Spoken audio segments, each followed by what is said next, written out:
everyone, I'm Erin, and welcome to the Anadarko Mailbag, where we'll be answering your questions about the oil and natural gas industry. Now, usually we answer questions from our studio, but today we're going to try something a little different. Are you serious? You couldn't tell me we were moving locations a little sooner? You really need to check your Twitter feed more often. We've had a lot of questions lately about how petroleum companies get oil and natural gas out of the ground. The most important way to get this oil and gas out of the ground is through a process called hydraulic fracturing, or fracking for short. Or for really short. No. Hydraulic fracturing is used after the drilling of the well is complete. Put simply, fracking is a process where fluid made mostly from sand and water is pumped under pressure to create hairline cracks in the rock more than a mile underground. These cracks make it easier for the oil and natural gas to leave the rock and rise to the surface through the well. Now, most of the questions we received ask how we protect our groundwater while drilling and fracking the well. Let's do an experiment to show everyone how deep below the impermeable rock layers fracking actually occurs. Are you ready, Energenie? Yeah, I will be as soon as I find out what impermeable means. It's just a kind of rock that doesn't let anything pass through it. That's what trapped the oil and natural gas deep underground in the first place. So, let's get to work. First, we're gonna need a long stretch of road. This road will represent the distance we drill underground to get to the place where we begin fracking. In this case, we're going to say the distance from the surface of the earth to the point where fracking occurs is 6,000 feet. But in some cases, it can be deeper than 8,000 feet. So, we're going to see just how far 6,000 feet really is and how that distance helps protect our groundwater while we're fracking the well. Sounds great, but, newsflash, this video is only a few minutes long, and I tend to move in the slow lane, if you catch my drift. How are we gonna get from here to there? I mean, it's not like we have a guy off to the side in a motorcycle or something, right? As a matter of fact...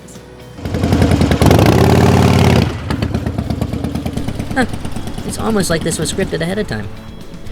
Our volunteer here will ride 6,000 feet at an average of 25 miles an hour. Even at that rate of speed, it'll take quite a while to travel 6,000 feet. Of course, drilling a well that deep would take months of preparation and much more time than a motorcycle ride. Correct me if I'm wrong here. Hashtag I'm never wrong. If this guy goes 6,000 feet down the road, we won't even be able to see him. How are we gonna know when he's there? Duh. Funny you should ask. Can you get on the back of this bike and hold on really tight? Yeah. Why do I have to hold on really tight? Okay, so while Energenie is reporting back in real time about the distance they've gone so far, I'll tell you about what's happening in the frac process at that point. Energenie, how far have you gone? It looks to be about 500 feet, and also looks like I'm about to throw up. Right. So, around 500 feet is typically where an aquifer is located. An aquifer is an underground pocket of water that a community uses for their neighborhoods, schools, businesses, farming, and other important things. Remember that the water is at 500 feet, but we're going much farther down. Energenie, where are you now? Well, Erin, we just passed 1,000 feet. By the way, I'm fairly certain I lost what was left of my pride around 800 feet. Okay, 1,000 feet. So this whole time we're going down, we're following the pathway that the drilling engineers have made. The aquifer is roughly 500 feet under the surface, right? So in order to get 6,000 feet down, we have to drill through the aquifer. The fresh water in the aquifer is protected by 2 layers of steel pipe, which we call casing, and layers of cement. These layers of cement help to keep the casing in place and act as a barrier of protection for the aquifer. The large distance below the aquifer and all of these layers of metal and cement are set up to make sure the water is safe. Energenie, where are you now? the back of a bike with a guy I don't know. Pretty sure this is how my parents met. Focus, Energenie. What's the distance? Oh, yeah, right. Looks to be 3,000 feet. Okay, so we're only about halfway at this point. This seems like a good place to talk about the rock layers that we're going through. Most of the rock layers you see here are considered impermeable.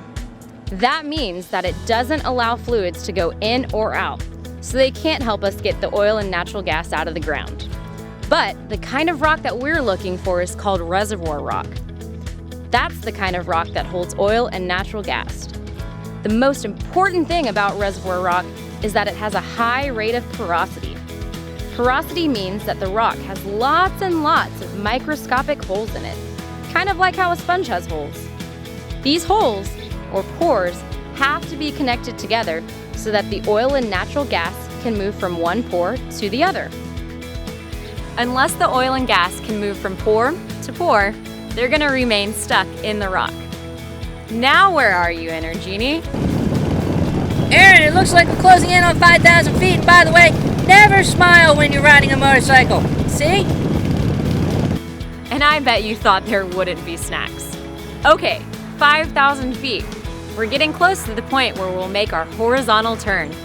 What I mean is that at 6,000 feet, we don't immediately start fracking the well to collect oil and natural gas. We still have to drill sideways or horizontally for another 4,000 to 8,000 feet. And then we can begin the fracking process.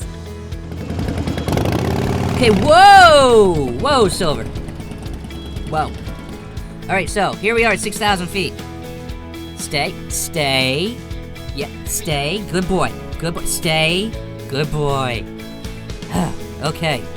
So, for those of you keeping score at home, my butt's sore, my teeth are coated in bugs, and I'm seriously considering getting a lawyer.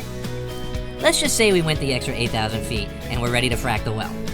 What now? Good question, for once.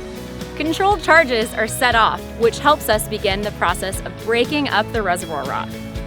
By breaking up this rock, we are able to cause very thin fractures surrounding the wellbore, and some of these fractures are about the thickness of my hair. The fracture lengths are all different lengths due to the type of rock in the area. But even the longest fracture length would still be thousands of feet away from the water aquifer. Energenie, can you see this from 6,000 feet away? Dude, there's like no way I can see that far. Which also means you can't see what I'm doing now, huh? Huh? I don't even want to guess. Anyways, at this point, frac fluid, made mainly from water, sand, and a small amount of chemical, is pumped down the well into the fractures to help hold open the tiny, tiny cracks that we created. Otherwise, the pressure deep underground would push these fractures together so tightly that the oil and natural gas couldn't flow up the well for us to gather and use. For more than 60 years, hydraulic fracturing has been the way that almost all wells have been safely drilled to release the oil and natural gas we all use. So remember, the multiple layers of metal and cement in the well and the thousands of feet of solid rock between the fractures and the surface help keep the water safe. Make sense, Energenie? Yes, I get it. Hydraulic fracturing is the way just about all oil and natural gas wells have been drilled for a long time, and it's done in a way that is safe for our water. You could have just said that. I'm gonna go brush my teeth for a day.